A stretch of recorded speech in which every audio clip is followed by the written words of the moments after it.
ঈদকে সামনে রেখে ট্রেনের টিকিট কেনায় ভোগান্তি এড়াতে সব টিকিট অনলাইনে বিক্রি শুরু করেছে রেলওয়ে কর্তৃপক্ষ। সকাল ৮টা থেকে ঈদযাত্রার টিকিট বিক্রি শুরু হয়েছে। রেলওয়ের সিদ্ধান্ত অনুযায়ী ৩ মার্চ পাওয়া যাবে ১৩ মার্চের টিকিট, ৪ মার্চ বিক্রি হবে ১৪ মার্চের টিকিট এবং ৫ মার্চ মিলবে ১৫ মার্চের টিকিট।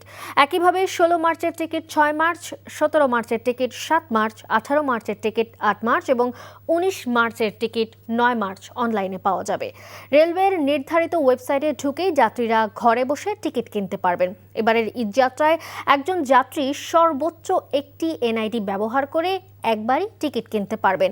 একটি লেনদেন সর্বোচ্চ ৪টি আসন সংগ্রহ করতে পারবে। তবে কেনা টিকিট কোনোভাবেই ফেরত দেওয়ার সুযোগ থাকবে না বলে জানিয়েছে রেলওয়ে কর্তৃপক্ষ।